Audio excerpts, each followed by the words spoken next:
택하신 자들의 밤낮 부르짖음을 하나님은 듣고 싶어 하십니다. 그를 통해서 일하시기 원하십니다. 더 기쁜 설교 5번째, 기도 시리즈 5번째, 오늘 누가복음 18장 1절에서 8절까지 낙심하지 말아야 할 이유에 대한 말씀 같이 나누겠습니다. 낙심, 이 낙심이라는 말, 바라던 일이 이루어지지 아니하여서 마음이 상함, 이런 뜻을 가지고 있습니다. 낙심해 본 적 있으십니까? 사람이 지내다 보면 아주 사소한 일, 또 때로는 큰 일 때문에 낙심이 찾아오는 순간이 있습니다. 마음이 무너지는 그런 순간이 있죠. 친구가 약속을 어기는 일, 부모님이 나를 안 믿어주는 일, 열심히 준비했는데, 공부했는데 시험 성적이 안 나오거나 시험에 떨어졌을 때, 오랫동안 기다린 일, 잘 될 거라고 생각했는데 틀어졌을 때, 내가 바라는 대로 되지 않았을 때, 그런 기다림이 너무 오래 지속될 때 우리는 낙심하게 됩니다. 최근에 읽은 한 장편 소설이 이런 낙심한 사람들에 대한 이야기를 담고 있었습니다. 김호연 작가의 불편한 편의점이라는 소설인데요. 편의점을 배경으로 만나게 된 사람들이 각자 낙심할 수밖에 없는 그런 이야기들이 아주 일상적인 이야기로 펼쳐져 있습니다. 시대가 딱 코로나를 맞기 전부터 해서 코로나를 지나는 그 시기 2019년부터 2020년을 배경으로 하고 있습니다. 여기에 주인공으로 등장하는 독고씨라는 사람이 사실은 삶에 낙심해서 한순간에 홈리스가 되고 그가 어떻게 조금씩 자신을 찾아가면서 자신의 잘못을 직면하고 또 자신과 동일한 그런 잘못, 낙심하는 상황들 가운데서 그들에게 어떻게 힘이 되어주는지를 보여주는 소설입니다. 기회가 되시면 꼭 한번 읽어보시기를 권해드립니다. 때로는 괜찮은 소설이 우리 인생에서 깨우침을 주기도 합니다. 읽어보다 보면 울컥하는 장면도 좀 있더라고요. 신앙에 있어서도 낙심이 찾아들기도 합니다. 그럴 때 우리는 어떻게 할 수 있을까요? 신앙생활을 하면서 찾아드는 낙심, 예수님이 이에 대해서 이렇게 말씀하십니다. 오늘 본문인데요. 누가복음 18장 1절에 예수께서 그들에게 항상 기도하고 낙심하지 말아야 할 것을 비유로 말씀하여 라고 말씀하십니다. 제자들에게 낙심하지 말아야 할 이유를 일러주십니다. 예수님을 따르는 제자들, 어느덧 3년여에 걸쳐서 그들이 예수님을 쫓아왔습니다. 때로는 병자들을 고치고 죽은 자를 살리기도 하고 놀라운 일들을 했습니다. 그러나 변하지 않는 상황들, 또 여전히 예수님을 안 좋게 보는 많은 종교 지도자들, 그들로 인해서 이 제자들은 때로는 헷갈리기도 하고 또 기대감도 가지고 있었습니다. 그런 그들에게 사실은 큰 낙심되는 상황이 기다리고 있었습니다. 그것은 다름 아닌 예수님이 예루살렘에 들어가신 이후에 십자가에 죽으실 일, 그 일 때문입니다. 실제로 누가복음의 19장 28절, 오늘 본문 바로 뒤에 이제 이어질 일이죠. 누가복음을 지난주에 이렇게 길이라는 어떤 관점으로 구조적으로 세 부분으로 나눴는데 그 중간 부분, 여행의 관점으로 본 부분에 말미에 해당되는 부분, 그러니까 예루살렘으로 출발해서 예루살렘에 도착하는 장면이 누가복음 19장 28절에 나옵니다. 예수께서 이 말씀을 하시고 예루살렘을 향하여 가시더라 라고 나옵니다. 그 19장 28절이 있기 전 예수님이 이 제자들을 향해서 낙심하지 말아야 될 것에 대한 이야기를 하십니다. 그러면서 한 가지 비유로 이야기를 하십니다. 그 이야기는 이렇습니다. 한 도시에 하나님을 두려워하지 않는 개팍한 재판관이 있습니다. 불의한 재판장이라고 네이밍을 하고 있습니다. 6절 말씀이죠. 주께서 또 이르시되 불의한 재판장이 말한 것을 들으라 라고 이야기합니다. 그러니까 이 불의한 재판장이 어떤 이야기를 하냐면 그 도시에 한 과부가 있는데 억울한 일을 당했습니다. 그래서 자신이 당한 그 억울한 일에 대한 원수를 갚아달라고, 자기 원한을 풀어달라고 이 개팍한 재판관을 끊임없이 찾아와서 괴롭히는 겁니다. 하나님도 무서워하지 않고 사람들도 무시하는데 한 가지 귀찮은 일이 생긴 것이죠. 하루 이틀이 멀다 하고 이렇게 계속 찾아오다 보니까 이 재판장도 귀찮아지게 된 것입니다.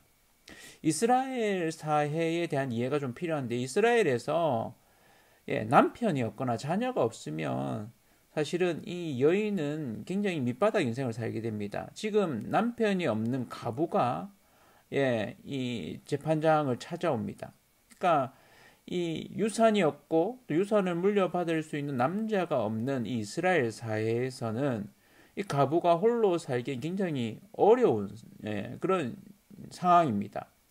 무슨 사연인지는 모르겠지만 그가 그 원수에게서 억울한 일로 인해서 그가 그러한 상황에 또 처한 것 같습니다. 그로 인해서 불의한 재판관을 찾아옵니다. 하루가 멀다 하고 찾아와서는 또 곱게 가지 않고 끈질기게 요구합니다. 이 끈질긴 요구, 부탁, 간청 앞에 재판장이 괴롭다고 얘기합니다. 5절에 보면 이 가부가 나를 번거롭게 하니 내가 그 원한을 풀어주리라. 그렇지 않으면 늘 와서 나를 괴롭게 하리라 하였느니라. 이 불의한 재판장이 결국에는 마음의 결단을 내립니다. 이유는 뭡니까? 번거롭게 해서. 번거롭게. 너무도 계속 찾아와서 나를 번거롭게 한다. 괴롭게 한다는 겁니다. 우리가 신앙생활을 하면서 낙심하지 말아야 할 이유를 이야기합니다. 우리가 낙심할 상황들은 참 널려 있습니다. 하루에도 몇 번씩 낙심할 상황들은 우리 앞에 펼쳐집니다. 내 뜻대로 풀리지 않는 상황, 그런 일들, 그런 관계, 기타 등등. 내 신앙은 늘 그 자리인 것 같고 나는 별로 성장하지 않는 것 같습니다. 예수님의 제자들도 마찬가지입니다. 3년이나 쫓아다녔지만 그들의 상황도 별반 달라지지 않았습니다. 그들의 시작은 대단했던 것 같지만 예수님을 따라다니면서 새 나라가 올 것이라고, 이 이스라엘을 구원해 주실 거라고, 독립이 있을 것이라고, 로마를 박살낼 것이라고 기대했던 것은 사실은 그들의 기대대로 되지 않는 그런 상황들 가운데 있습니다. 그리고 이후에는 더 심하게 그런 상황이 펼쳐지죠. 예수님이 이에 대해서 이런 이야기를 하시죠. 불의한 재판장에 대한 이야기. 불의한 재판장이 태도가 바뀝니다. 왜요? 귀찮게 하고 괴롭게 해서.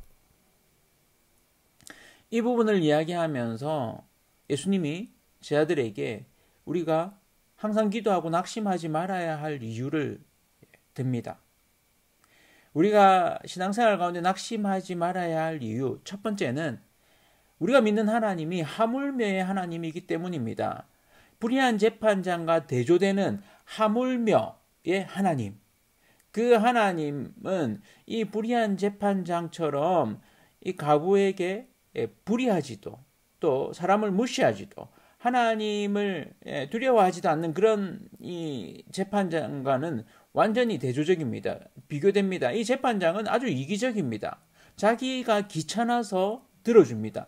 그러나 우리가 믿는 하나님은 우리의 아버지 되십니다.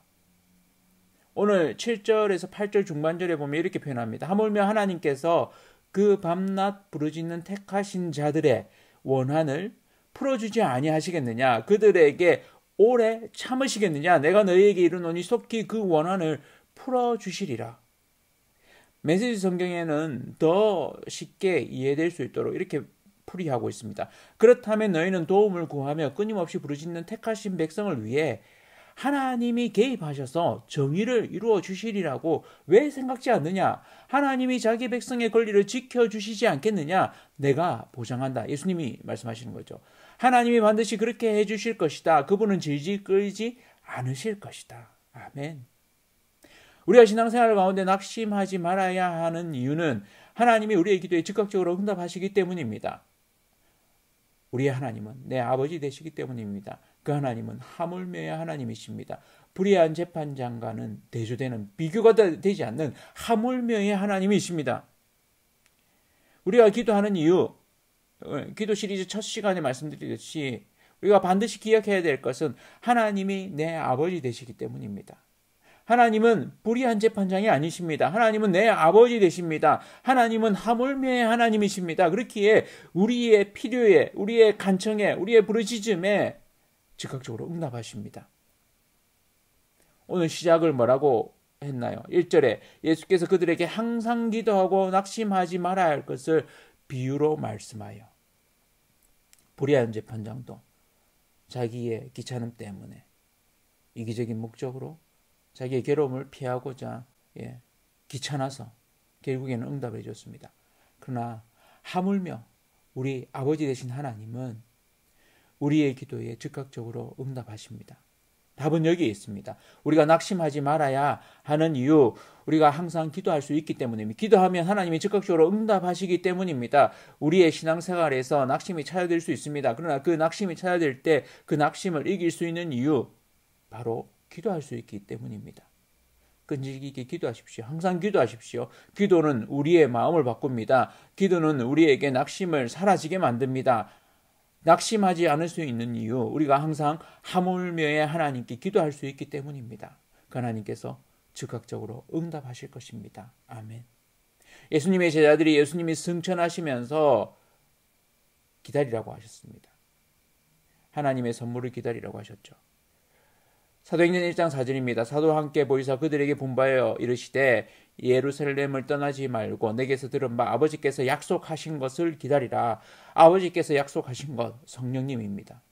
그리고 그들은 그곳에 기다렸습니다. 마가의 다락방에서 기도함으로 기다렸습니다. 결국 이 성령을 선물로 받죠. 하물며 하나님을 믿으십니까? 그 하나님이 우리의 기도를 들으십니다. 우리가 항상 기도해야 하는 이유, 여기에 있습니다. 누가복음을 읽는 이 초대교회 성도들, 이들도 신앙생활을 하면서 낙심이 찾아들었습니다. 예수님이 승천하시고 나서 곧 재림으로 오실 것이라고 기대했지만 바로 오시지 않았습니다. 언제까지 기다려야 될지 알 수 없는 상황입니다. 그리고 그들에게는 여러 어려움들이 닥쳤습니다. 로마인들이 그들을 핍박하기 시작했습니다. 그 이후에 지하 카타콤에 숨어 신앙생활하는 일들도 있었습니다. 로마인들에 의해서 사자법으로 잡혀가는 이들, 길가에 가로등불로 태워지는 일들이 있었습니다. 그들이 낙심하지 않고 그 신앙생활을 할 수 있는 이유, 하물며 하나님, 그 하나님께서 즉각적으로 응답하실 것을 믿기 때문입니다. 우리가 낙심하지 말아야 할 두 번째 이유가 여기 있습니다. 하나님은 믿음의 강구자를 찾으시기 때문입니다. 오늘 8절 하반절 말씀이죠. 그러나 인자가 올 때에 세상에서 믿음을 보겠느냐 하시니라.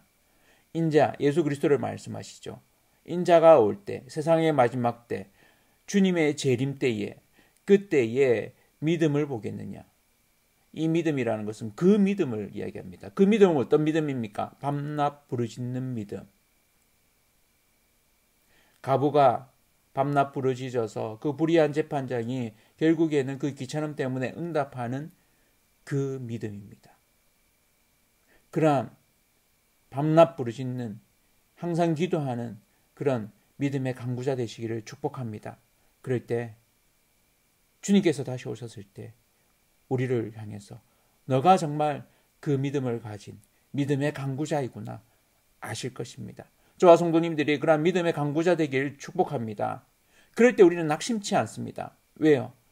믿음의 강구가 있기 때문입니다. 믿음의 강구는 사람을 낙심치 않게 합니다.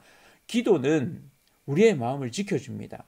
하나님에 대한 믿음이 우리를 지켜줍니다. 믿음의 강구자는 하물며 하나님께서 즉각적으로 응답하시는 것을 믿고 그것을 경험하게 되기 때문입니다. 그러한 믿음의 강구자 되십시오. 하나님이 찾으시는 말세의 믿음의 강구자 되는 저와 성도님들 되시기를 축원합니다. 그럴 때 우리가 사는 지금 여기 이곳이, 이 땅이, 우리의 일상이 하나님의 임하심이 있는, 하나님의 통치와 다스림이 있는 하나님의 나라가 될 것입니다.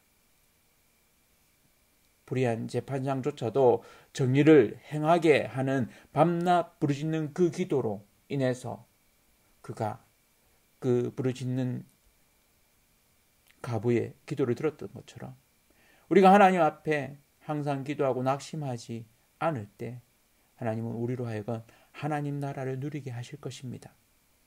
우리가 사는 이 땅은 기울어진 운동장입니다. 유전무죄, 무전유죄의 세상 가운데 우리는 살아가고 있습니다.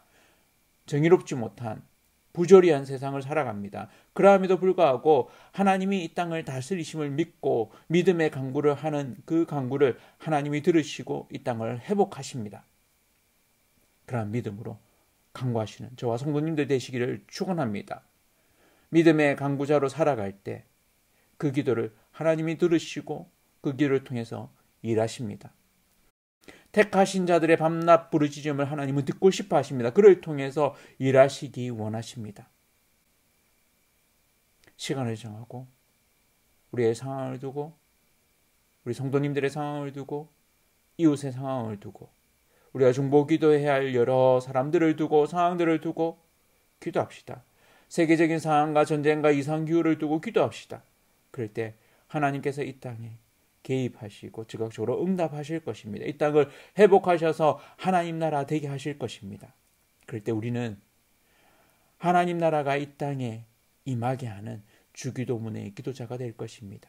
그러한 믿음의 간구자들로 낙심하지 않을 수 있는 믿음의 사람으로 이 땅을 편하게 하는, 불편한 편의점에 나왔던, 자신은 불편하지만 오히려 주변 사람을 편하게 했던 그 독고씨처럼 우리 역시도 내가 좀 불편하더라도 하나님께 기도함으로 이 땅을 편하게 만드는 자, 하편케 하는 자, 부욕케 하는 자로 살아가는 저와 온 성도님들 되시기를 축복합니다.